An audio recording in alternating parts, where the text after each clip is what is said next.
A viral video of the Indonesian military torturing a Papuan native sparked international controversy last week. The country's military made a rare apology and detained 13 soldiers over the incident.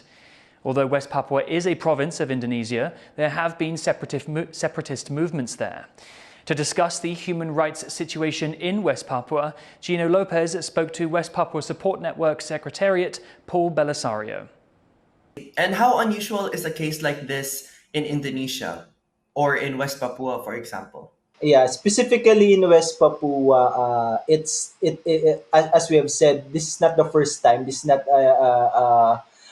an isolated case. It's either the military, Indonesian military or Indonesian police, that has a lot of cases conducting, inflicting human rights violations to West Papuans. West Papuans are arrested, being kicked, or being shouted racial slurs, being called as monkeys, or those who are being arrested without any charges.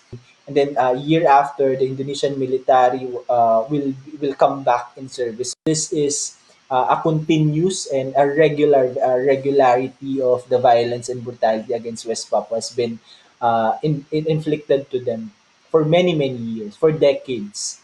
What drives the Indonesian military and authorities to inflict this level of violence against Papuans and this sort of discrimination against the natives in the island?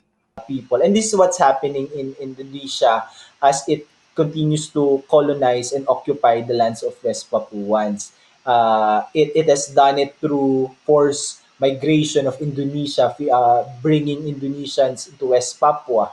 And then it did it by extracting the land and the resources of the West Papuans. And now, with the growing of West Papuans' assertion, voicing out that they want to be free, they want independence, they want to be recognized as distinct people from Indonesian as an independent West Papuans. And in light of this violence that you say the Indonesian military is inflicting upon Papuans, what is the outlook for the upcoming Prabowo administration, especially amidst his controversial human rights record in the past? Escalating violence and attacks on West Papuans, they are very much afraid that it will increase, or for one, it will continuously be denied, and denying the accountability of the military, of the government on this harassments and attacks. So there is a very critical outlook on the ground on and very